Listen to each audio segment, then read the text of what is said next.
اب نتن یاہو منظر عام پر آ گیا ہے کافی دنوں کے بعد. کدھر غائب تھا؟ سب کہہ رہے تھے کہ یہ ہلاک ہو چکا ہے، پھر یہ کدھر سے آیا، کیسے آیا، کدھر چھپا تھا، یہ بعد میں بتایا جائے گا. مگر ابھی جو سٹیٹمنٹ آ رہی ہے ایران کے جو صدر ہیں سید مجتبی خامنائی، وہ کہتے ہیں کہ ہم کسی صورت بھی امریکہ کے ساتھ مذاکرات نہیں کریں گے. وہ کہتے ہیں اس میں میرے والد، میری بابی، ان کے بچوں کو شہید کر دیا گیا.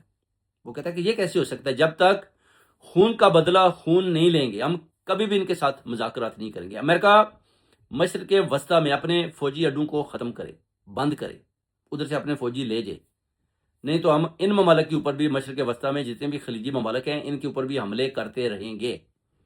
دوسرا، اب نتن یاہو کا بھی آپ کو بتا دیا کہ اس کا بھائی تو مارا گیا. اب اس کا بھی پتا تھا کہ یہ ہلاک ہو چکا ہے، مگر یہ اب کیسے بچا ہے، کیسے کدھر چھپا تھا، اس کا جواب اب ٹرمپ بتا سکتا ہے یا نتن یاہو خود بتا سکتا ہے کہ یہ کدھر چھپا ہوا تھا.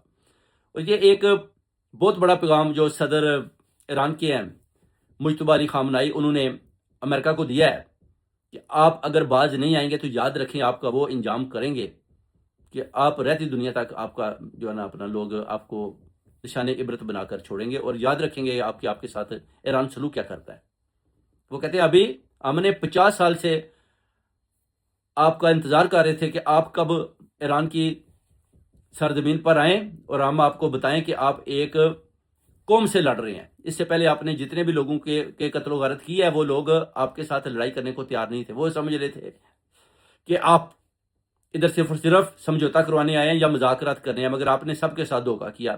صدر صدام کے ساتھ دھوکہ کیا، آپ لوگوں نے عمران خان کے ساتھ دھوکہ کیا، اور ابھی آپ علی مجتبی خامنائی کے ساتھ بھی دھوکہ کرنا چاہتے ہیں، مگر وہ آپ کے دھوکے میں آنے والا نہیں ہے.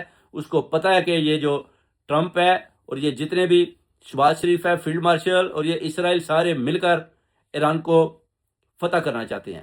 مگر ان کے سارے منصوبے آپ دیکھ لیں ناکام نکلے. جیسے کہ ان سب کا آئیڈیا تھا، یہ جب امریکہ میں بند کمروں کے اندر بیٹھ کر مذاکرات کرتے تھے اور یہ سوچتے تھے کہ ہم 3 دن کے اندر ایران کو فتح کر لیں گے، مگر بری طرح یہ ناکام ہوئے. اور آج دیکھ لیں کہ یہ جناب لکیریں نکال رہے ہیں کہ کوئی ایسا رستہ ملے کہ ہم اپنے فوجی لے کر اور اپنے بیڑے لے کر ادھر سے بھاگنے میں کامیاب ہو جائیں.